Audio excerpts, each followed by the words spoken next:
বলছেন আসসালামু আলাইকুম শেখ রহমতুল্লাহ, নিজ আত্মীয় যদি জেনা করে পালিয়ে বিয়ে করে, আল্লাহ হিদায়াত করুক, আল্লাহ তাদের অনিষ্টতা রক্ষা করুক, তবে তার সাথে সম্পর্ক রাখা যাবে কি? সম্পর্ক দুই রকম, একটা হচ্ছে ভালোবাসার সম্পর্ক, হ্যাঁ, আন্তরিকতার সম্পর্ক, আর একটা হচ্ছে জাহান্নাম থেকে রক্ষা করার দাওয়াতি সম্পর্ক। দাওয়াতের সম্পর্ক, হেদায়েতের সম্পর্ক। দাওয়াত এবং হেদায়েতের সম্পর্ক রাখবেন, যে উদ্ধার করবো, এই রুগীকে সুস্থ করবো, জাহান্নামে চলে যাবে এই রুগী। কথা বোঝা গেছে না? তওবা ইস্তেগফার করে আল্লাহর কাছে ফিরে আসুক, পর্দা করুক, আর যেন অবাধ মেলামেশাই না থাকে, আর 5 ওয়াক্ত সালাত কায়েম করে, ইতি ফরজ ওয়াজিব আদায় করে, হারাম থেকে দূরে থাকে, অনুতপ্ত হয় পাপের ওপর, তওবা করায়। এইরকম সম্পর্ক রাখার প্রয়োজন আছে। যত কাছের মানুষ, আপনি কি করে আপনার চোখের সামনে আপনার বোন, আপনার খালা, আপনার ফুফু, আপনার ভাইয়ের মেয়ে, আপনার মেয়ে জাহান্নামে চলে যাবে, আর আপনি তাকাইতে থাকবেন? সম্পর্ক রাখবো না?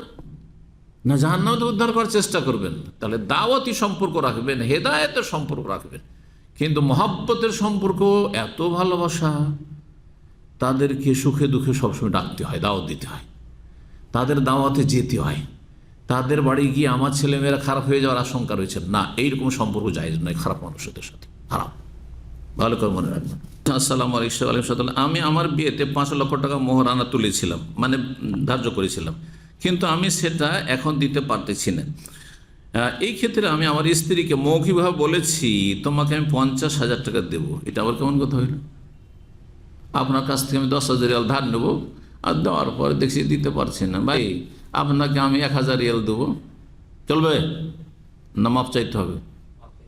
ভাই কোনো মতে পারছি না, এখন ক্ষমা করেন বা ছাড় দেন, ছেড়ে দিন না, ছাড় দেন, কিস্তি থেকে 500 করে দিচ্ছি, আর না হলে এখন দিলাম 2,000 3,000, 1 বছর 2 বছর পরে যখন আল্লাহ আমাকে সচ্ছল অভাবমুক্ত করবে তখন আমি দেবো, কিন্তু দিতে হবে যতদিন বেঁচে আছি। বাঁচার আগে এখানে বলতে পারেন যে ভাই শরীরটা অসুস্থ, বাঁচবো কি বাঁচবো না, আর দিতে পারলাম না, আপনি আল্লাহর রাস্তায় মাফ করে, ঠিক না? এমনটা করতে আপনার স্ত্রীকে, যে আমি দিয়ে যাচ্ছি সারা জীবন অল্প করে দিয়ে যাচ্ছি, দিতে পারলাম না। স্ত্রীকে বলে রাখেন যে যদি মারা যায় আমি, আর তোমার আমি মহারানা দিতে পারলাম না, তাহলে আমাকে ক্ষমা করে দিতে, না হইলে আমাকে জাহান্নামে যেতে হবে। এবার বুঝতে পেরেছেন? কিন্তু আপনি বলবেন একদম এইভাবে যে 5 লাখ টাকা তো তোমার বাবা বেঁধেছিল, ধার্য করেছিল, আমি এখন 50,000 দেব, ব্যাস আপনার কথা। না না, আপনার কথার কোনো মূল্য নেই, জালেম আপনি, আল্লাহ হিদায়াত দান করুন। তো বলছেন যে কোরআন এবং হাদিস থেকে জানতে চাই, এই বিষয়টি নিয়ে আমি অনেক টেনশনে থাকি, জানালে উপকৃত হব। না, টেনশনেরই তো কথা আপনার।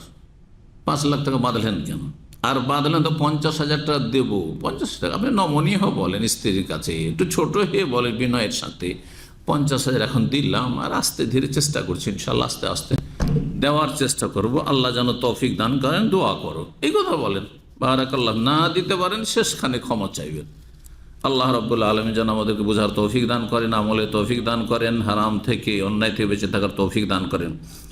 সুবহান রাব্বিকা রাব্বিল ইজ্জাতি আম্মা ইয়াসিফুন ওয়া সালামুন আলাল মুরসালিন ওয়ালহামদুলিল্লাহি রাব্বিল আলামিন।